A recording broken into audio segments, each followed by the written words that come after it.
Bienvenidos a Desvendando Noticias en esta tarde de sábado 8 de noviembre de 2025. Queremos tocar un tema que teníamos tiempito como de ir cuadrando. Lo que nos interesa más es el año. En ese año muchos de nuestros padres eran bebés, nacieron, quizá no habían nacido, o quizá eran adolescentes. Pero ¿qué tiene de especial ese año? Porque si llegas nuevo al canal, ves la carátula y pensás que voy a hablar aquí tipo Sixto Paz. No.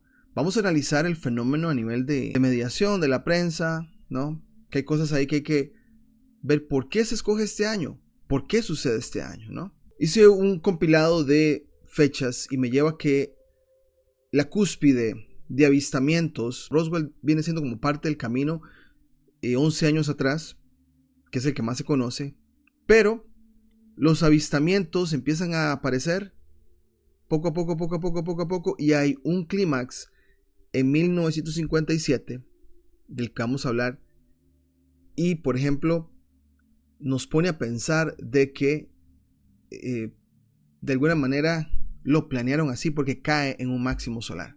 Pero bueno, voy a leerles el documento que aquí compilamos: los avistamientos OVNI entre el 56 y el 60. Casos y avistamientos notables del periodo. Sí, hubo varios avistamientos de ovnis reportados. Este periodo fue parte de la época de gran interés del fenómeno OVNI. O sea, ese periodo, entre todos, fue el más llamativo. Despertó un interés en la gente. ¿Ok? Y en 1956 tenemos este incidente, Laken Heath, Ben Waters, ubicación en el Reino Unido, ¿no?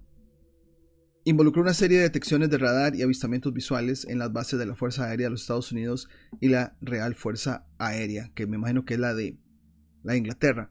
Ahora, esto de que el ejército de Fuerza Aérea es la que reporta, ya ahí yo tengo que hacer una pausa. O sea, si vivimos bajo regímenes militares en todo el sentido, que una rama del ejército o una agencia del ejército sea la que reporte, ya ahí yo levanto sospechas, ¿ok? ¿De verdad tengo que creerles a ellos lo que están reportando? Que ha sido, creo que, la narrativa hasta ahora, de que un avión de la Fuerza Aérea vio una luz en el cielo y que no sé qué cuánto, ¿no?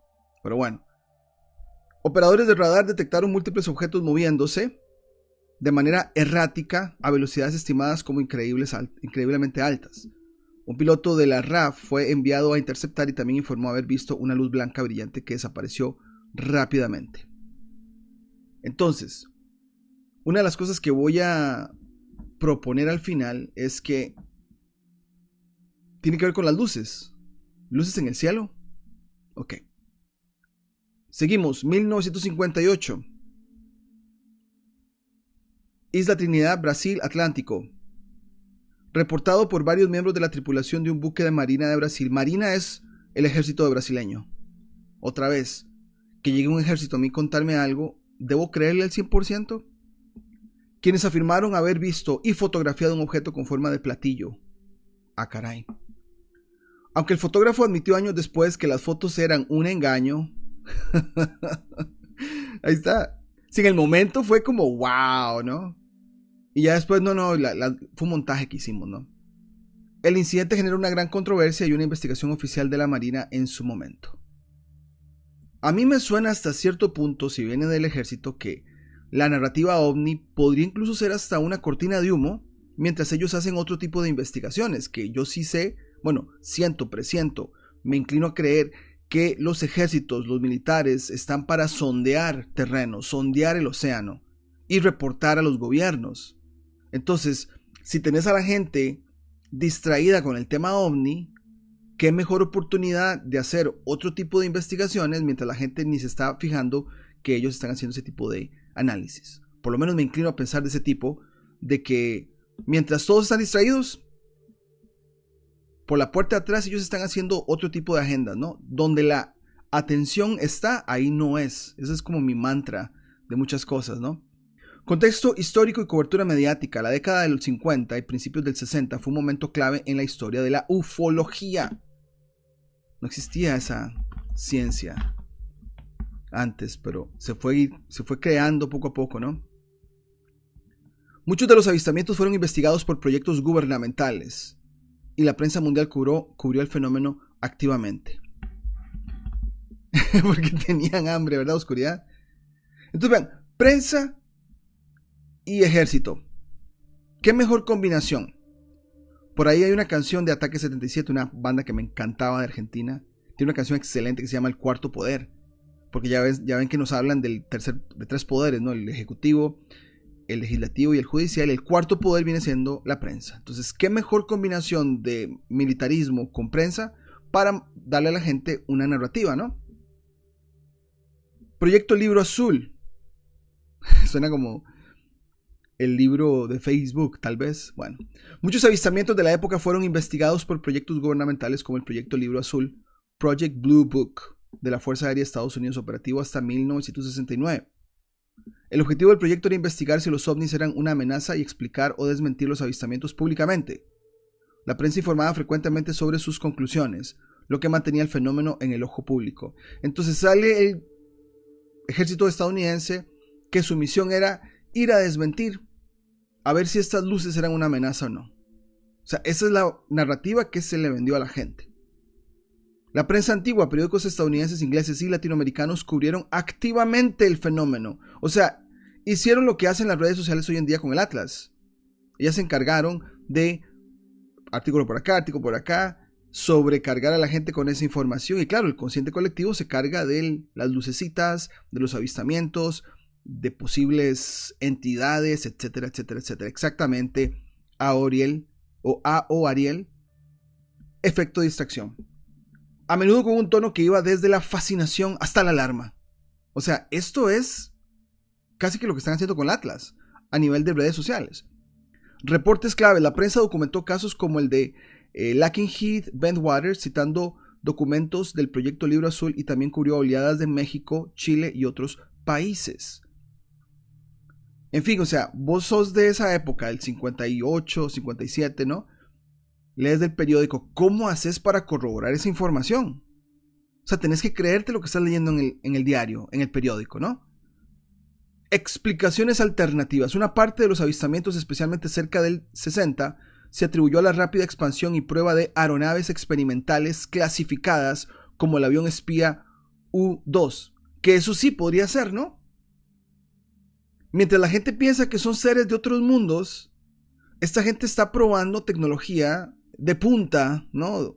Los avioncitos rápidos que tienen. A mí hasta cierto punto me suena que todo el militarismo, los tanques, el armamentizo, todo eso es como un espectáculo entre gente narcisista. Solo para aparentar.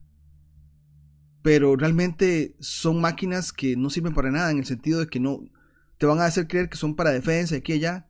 Pero el armamentismo y hacer pruebas en el desierto y aquí y allá es como espectáculo que viene de gente narcisista, que vienen siendo los que se llaman controladores, ¿no?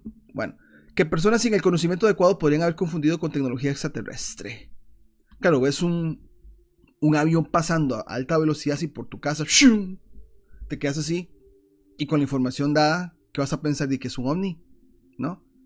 Ahora sí, el periodo cúspide de avistamientos. El año que se considera como la cúspide o el punto álgido de los avistamientos y la atención mediática dentro del periodo es 1957. ¿Y qué pasa en 1957? Digo, ¿pero qué es tanto la información acerca de este año? Es uno de los primeros casos que ellos le llaman de abducción. La abducción de Antonio Vilas Boas en Brasil en 1957. Importancia. Fue el primer caso de abducción alienígena reportado y ampliamente documentado a nivel mundial. Ahora, ampliamente documentado, no sé si creerlo o no. Igual, este video de hoy lo hago como de manera general. Si podemos enfocarnos en algo específicamente después para otro programa, lo podemos hacer. Este caso marcó un cambio en la ufología. Espérate. Es un antes y un después en la ufología. Y ven el cambio. Pasando de solo luces en el cielo a contacto cercano del tercer y cuarto tipo. ¿Se acuerdan en los 90s? Yo recuerdo en los 90s, ya estaba pensando ser adolescente. Yo escuchaba el término contacto cercano del tercer tipo, contacto cercano del cuarto tipo. Era una frase que se repetía mucho en ambientes de nueva era y de pues toda la algarabía que había de ovnis. El contacto cercano del tercer tipo, ¿no? O el cuarto tipo. Bueno, el 57 es el punto de partida. Antes no se hablaba de contacto cercano hasta que sucedió en 1957 o hasta que lo hicieron suceder en 1957. Y vean lo que pasa o lo que se narra, ¿no? La película, exactamente. Y ahora recuerdo, no recuerdo el nombre, pero tuve que haberla visto o se hablaba. Ahí se me dan el nombre en el chat, se los agradezco muchísimo. Entonces, un brasileño es abducido. Luego, la oleada de Levelland en Estados Unidos en el 57, un mes después. Notable por la gran cantidad de testigos, más de 15 informes en 2 días en Levelland, Texas. Múltiples testigos informaron haber visto un objeto brillante con forma de huevo que causaba que los motores de los vehículos se apagaran al acercarse.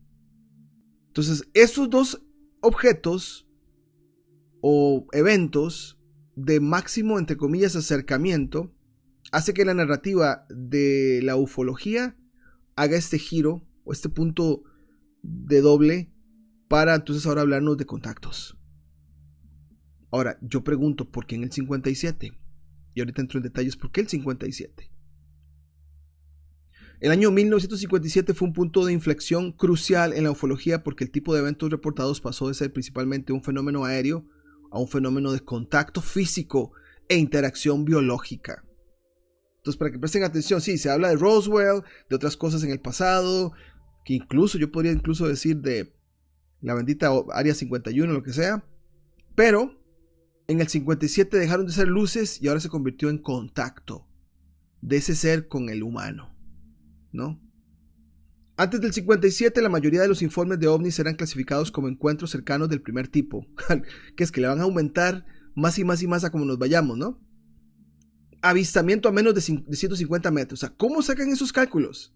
Entonces, la categoría de primer tipo, segundo tipo, tercer tipo, cuarto tipo es por la distancia del evento o del objeto o del ser o lo que quieran ponerle ellos, ¿no? Pero bueno, el primer tipo, menos de 150 metros. En ocasiones del segundo tipo, avistamiento, más evidencia física como marcas en el suelo o interferencia electromagnética, como se vio en el caso de Levelland, Texas, en noviembre de 1957. Entonces el de Texas fue de segundo tipo.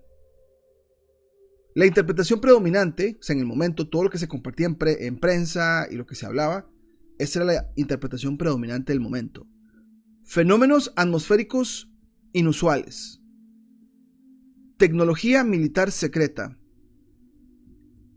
Ilusiones o malentendidos. Ven que interesante, había gente que dudaba, había gente que estaba como, espérate, esto no me suena, debe ser una ilusión. Entonces nunca hubo claridad, siempre fue misterio.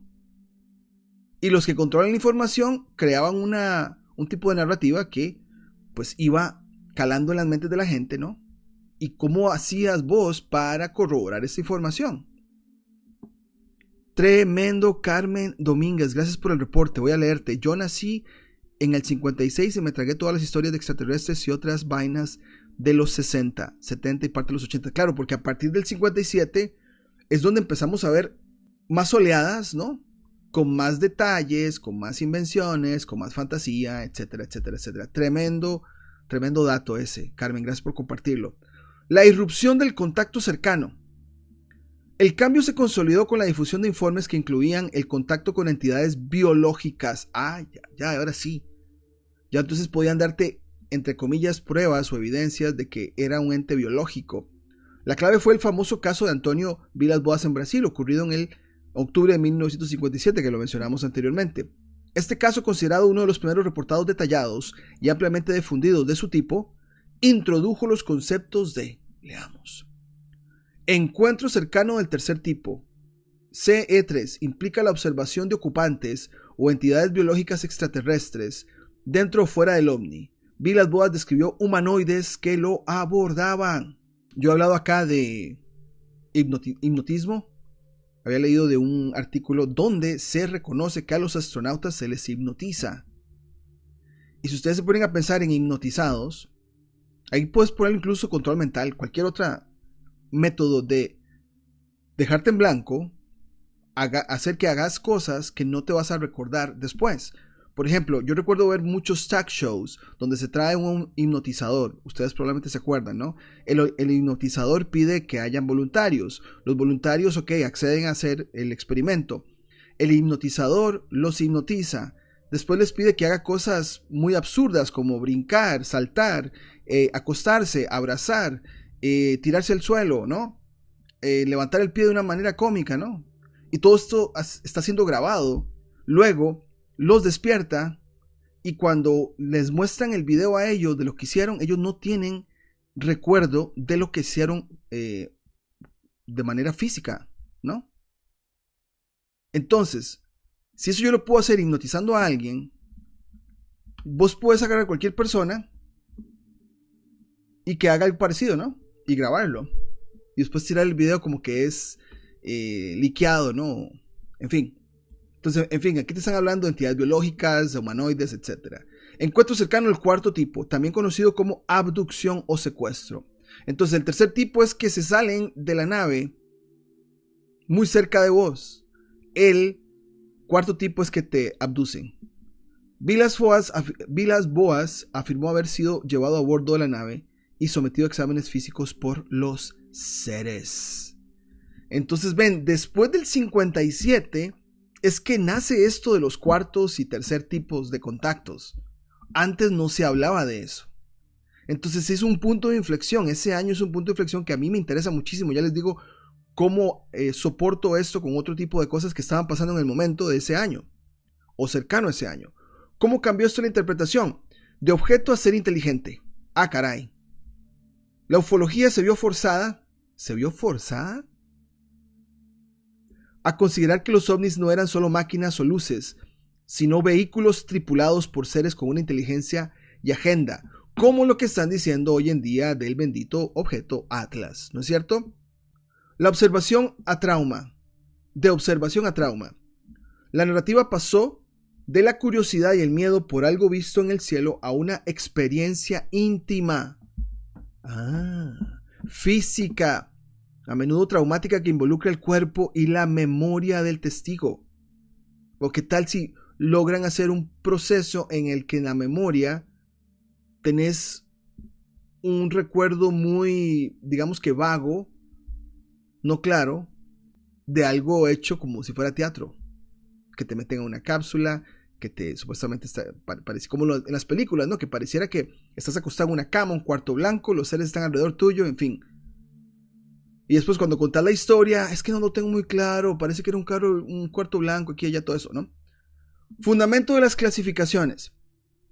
Aunque la clasificación de Hynek se formalizó más tarde en el 72, casos como el de Villas-Boas del 57 sentaron las bases empíricas para la necesidad de clasificar los encuentros que implicaban contacto con los tripulantes, dando credibilidad dentro del ámbito ufológico a las explicaciones de contacto y abducción. El caso Villas-Boas se convirtió así en el prototipo de la abducción extraterrestre, marcando la transición de la ufología aérea a la ufología de contacto. Entonces, ven cómo el 57 marca un antes y un después en esta narrativa. Y claro, la primera impresión de algo va a calar en la gente que lo vio así. Digamos, si yo hubiera estado en ese tiempo y lo escucho por primera vez y no tengo cómo corroborarlo, yo me lo creo. Como mucha gente se lo creyó, ¿no? Y a nivel colectivo se iban creando todas estas imágenes, todas estas narrativas. Ahora, digo 1957,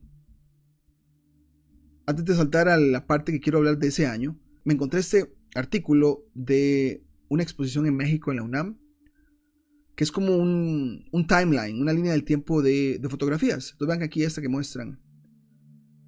Esa es del 60. En rojo, ponerlo ahí para que llame la atención en primera plana, ¿no? Embistió al avión de aeronaves un ovni. Bueno, sería genial encontrarlo y después leerlo. Ahí está un poco más, ahí está un poco, pero no completo, ¿no? Luego, discos voladores. Este es del 47, que viene siendo simplemente avistamientos de cosas Lo puedes poner en la prensa y la gente se lo va a creer, ¿no? Este es uno muy famoso que es de... no recuerdo. Es un buen fotomontaje, ¿no? Claro, lees esto en la prensa de los 50s o 60s y que vas, oh, se lo encontraron, wow. Creo que fue más fácil, bueno, no tan, a veces es difícil ver eso porque la gente hoy en día se está yendo con la IA, así como la gente del pasado se iba con fotos así, ¿no? Y eso está muy interesante. Esa iglesia me suena muy ilustrada, ¿no? Como muy photoshopeada. Y te ponen ese objeto ahí, ¿no? Pero en fin, voy a irme 1957, 1959 versus 2024-2026. El 57 es su máximo solar. Y aquí es donde yo pongo el ciclo solar. El ciclo solar a mí me ha dado respuestas de muchas cosas. Y les voy a mostrar qué estaba pasando. Bueno, primero que todo, esas son las subidas de las manchas, bajadas de las manchas. Subidas, bajadas, ¿no? Vean que acá en el 60, donde tengo el mouse, el 57 estaría como por acá, vean. Voy para arriba. El 57 y 58 se consideran el momento en 400 años donde ha habido más producción de manchas solares y de actividad solar de lo que se ha observado en 400 años. Yo le llamo a esto el máximo de máximos solares. En todas estas subidas y bajadas de manchas solares, ese año fue un año de muchísima actividad solar. ¿Ok?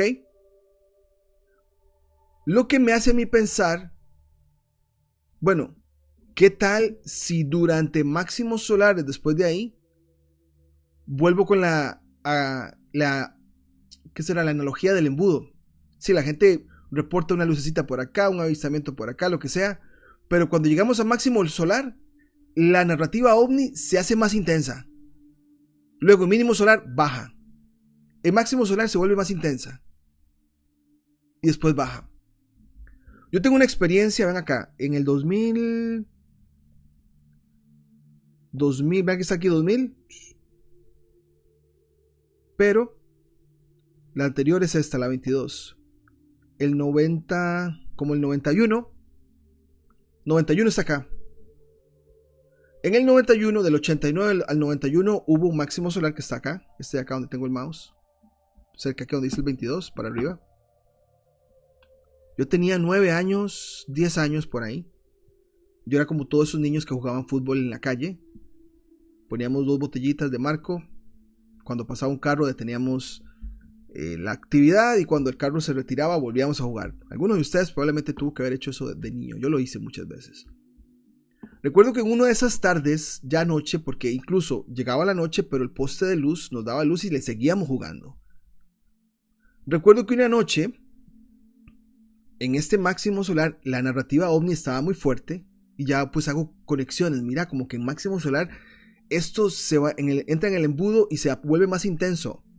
Ya sea porque lo están impulsando, forzando, o por la algarabía de la gente, no sé qué lo causa, pero la correlación está ahí. En máximos solares la algarabía, la euforia se llena, ¿no? Entonces le puedes dar a la masa cualquier excusa, cualquier causa, y ellos van a reaccionar a ser partícipes, ¿no? Con ignorancia o sin ignorancia. En fin, por ahí de esa fecha, de este máximo solar donde tengo el mouse, yo estaba jugando con mis amigos del barrio, y no sé por qué a esa edad de los 9, yo creo que ya tenía estas como indicios de ser observador y veo en el cielo una lucecita y esa era la pregunta que yo me hacía. ¿Será un avión o será un ovni? Entonces resulta ser que yo me quedé plasmado, siguió el partido entre mis amigos, yo seguí nada más viendo, ni siquiera estaba jugando, pero vi que el objeto se movía hacia una montaña en Costa Rica que tiene una cruz, se llama la Cruz de la Ajuelita.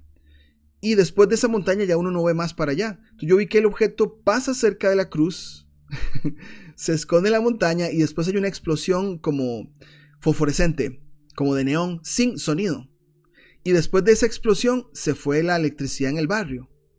Lo que me vine a dar cuenta después de 12 horas al día siguiente, porque la gente tenía radios o transistores, era que fue un apagón nacional de casi 24 horas.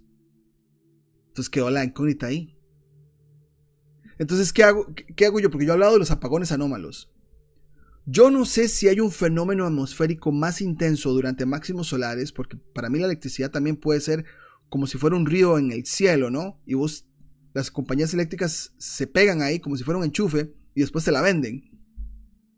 Pero puede ser que estemos expensos o expuestos a actividad atmosférica de más en máximos solares que mínimos solares. Pero bueno, les comentaba eso porque ahora yo hago la conexión y bueno, cayó un máximo solar. Ahora estamos aquí en el 25. Pero voy a regresarme al 57 y el 58. Vean lo que está. Bueno, primero que todo, ven acá. Máximo de máximos solares, estamos ahí. Vean cómo ha ido descendiendo. O sea, la actividad solar más alta sigue siendo esta. Y aunque haya habido, subidas y bajadas un poco más altas, vamos de bajada en general, ¿no? Entonces ven acá. Ven el 57, ¿qué estaba pasando? Aparte de los avistamientos ovni que cambiaron de luces a contactos del tercer tipo y cuarto tipo, vean lo que estaba pasando. No me digan, NASA es fundada. Espérate, hay avistamientos. Las luces ya dejaron de ser luces, ahora hay contacto extraterrestre. Y ese mismo año, así, por pura chiripa, como decimos en Costa Rica, fundan NASA. Después, ven qué más hay por acá. El Apolo 11 sucede un máximo solar después. De las casualidades, sucede un máximo solar. Es donde hay como más algarabía, más euforia. Yo lo veo así. Las masas están con unas ganas de participar y si están con ignorancia, vos le das cualquier causa y se le unen a un líder, se le unen a cualquier causa y van y salen a las calles y quieren hacer algo.